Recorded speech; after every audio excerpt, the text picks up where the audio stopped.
Hello everyone. इस question को solve करेंगे। ये क्वेश्चन भी आपका जो है 2024 में पूछा गया है। चलिए इस क्वेश्चन को स्टार्ट करते हैं। क्वेश्चन है आपका, यदि किसी समांतर श्रेणी यानी एपी के प्रथम 8 पदों का योगफल दे रखा है 64 और इसके 17 पदों का योग प्रथम 17 पदों का योगफल 289 है, तो श्रेणी का प्रथम पद और सारवंतर हमें ज्ञात करना है। ठीक है, चलिए। समांतर श्रेणी के प्रथम 8 पदों का योग S8 जो दिया है वो हमें दिया है 64, ये हमें दिया है। और प्रथम 17 पदों का योग दिया हमें कितना, 2289। अब हमें वैल्यू ज्ञात करनी है ए की और डी की। ए प्रथम पद है, सारवंतर क्या है डी। ये हमें दोनों वैल्यू फाइंड करनी है। ठीक है, तो इसे लिखते हैं। अब यहाँ पर एस एन जो होता है एन पदों का योग, वो होता है n/2 formula 2a plus n-1 into D. ठीक है, अब इसमें n की जगह रखेंगे हम 17। n की जगह 17 रख दिया हमने। सबसे पहले 17 पदों का योग लिखते हैं, तो 17/2 2a प्लस 17 भी रख सकते हैं, 8 भी रख सकते हैं, जो जैसे चाहे शुरुआत 8 से कर दो, कोई नहीं। तो 8 से रख देते हैं। n का मान रख दीजिए 8। तो S8 बराबर 8/2 2a प्लस n की जगह 8 रखना हमें, बराबर 8 पदों का योग कितना दिया हमें 64, तो यहाँ रख देंगे 64। ठीक है, तो यो 8/2, 8 से तो ये कट जाएगा, 8 से कटेगा कितनी बार, 8 बार। तो ये हो जाएगा 2a प्लस 7d बराबर 8 गुणा 2। जो ये वाला 2 है क्रॉस मल्टीप्लाई से यहाँ आ जाएगा गुणा में। ठीक है, तो ये आएगा 2a प्लस 7d बराबर 16, समीकरण नंबर 1। इसे हमने समीकरण नंबर 1 कह दिया। ठीक है, अब का n का मान जो है हम रख देंगे 17 रखेंगे, तो S17 बराबर आ जाएगा 17/2 2a plus 17 minus 1 into D बराबर, इन्होंने जो दिया है वो कितना दिया 289 289 हमें पता है ये 17 का वर्ग हो गया है। 17 से ये कट जाएगा कितनी बार, 17 बार। 17 का वर्ग होता है 17 गुणा 17 बराबर 289 आ गए।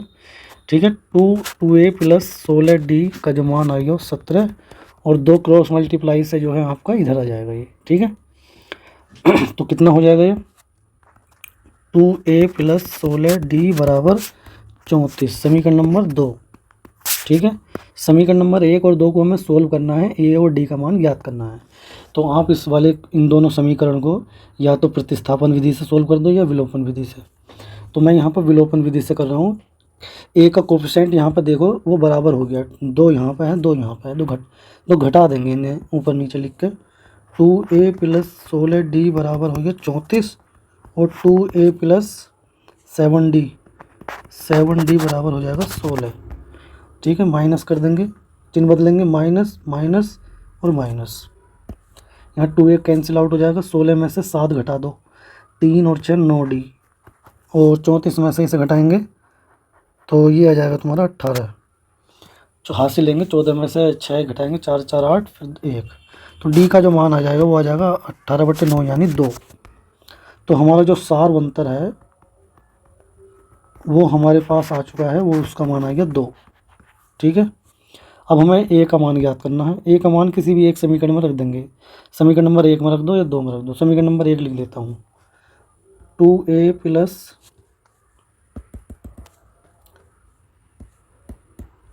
डी का मान समीकरण 1 में रखने पर,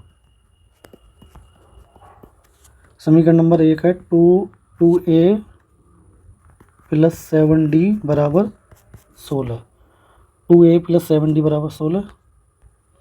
तो इसमें वैल्यू हमें पुट करनी है डी का मान 2, तो 2a प्लस 7 गुणा मल्टीप्लाई 2 इक्वल्स 16, तो 2a बराबर 16। ये हो जाएगा 7 दूनी 14, 14 इधर घटा देंगे, और यहाँ अजीब लग रहा है तो पहले इधर लिख सकते हैं, प्लस का 14 बराबर 16।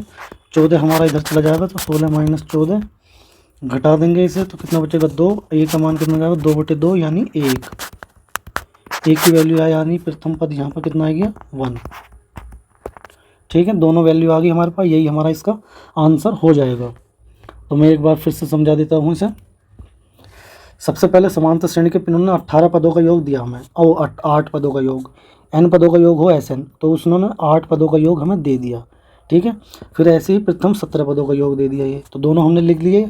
हमसे ए प्रथम पद और सारवंतर हमसे पूछ रहे हैं, और आपके पास जो है ये जो फॉर्मूला है n पदों का योग, ये हमारे पास हमें पता होता है, ये n पदों का योग Sn बराबर n/2 ब्रैकेट में 2a + n-1 इंटू डी। अब यहाँ पे n का मान एक बार रख दिया हमने 8, क्योंकि हमें दे रखा है इसका योग, तो बराबर 64 यहाँ लिख दिया हमने, और फॉर्मूले में n की जगह क्या रख दिया 8, ये आ जाएगा। यानी कि ये रखने के बाद ये 2 से गुणा तो इधर हो जाएगी, ठीक है, और ये आ जाएगी एक इक्वेशन। इसी प्रकार जो है n का मान आपका रख दिया हमने 17, क्योंकि S17 हमें दिया है 289, ठीक है। 17/2 2a + 17 - 1 इंटू डी, यानी 17 में से एक घटाएं 16d, तो 2a + 16d बराबर 34 आ जाएगा। इक्वेशन नंबर 2 आ गई हमारी। इन दोनों समीकरण को सोल्व कर लिया हमने, ऊपर नीचे रख के घटा दिया, यहाँ से डी का मान आ गया 2, और डी का मान किसी भी एक समीकरण में रख दिया हमने, समीकरण नंबर 1 में रखा हमने ये इस वाली समीकरण में, तो हमारे पास ए का मान आ गया कितना 1, ठीक है। यहाँ पर ये सवाल कंप्लीट हो गया है। उम्मीद करता हूँ आपको समझ आ गया होगा, ठीक है। मिलते हैं जल्दी नेक्स्ट वीडियो में नए क्वेश्चन के साथ। Okay bye.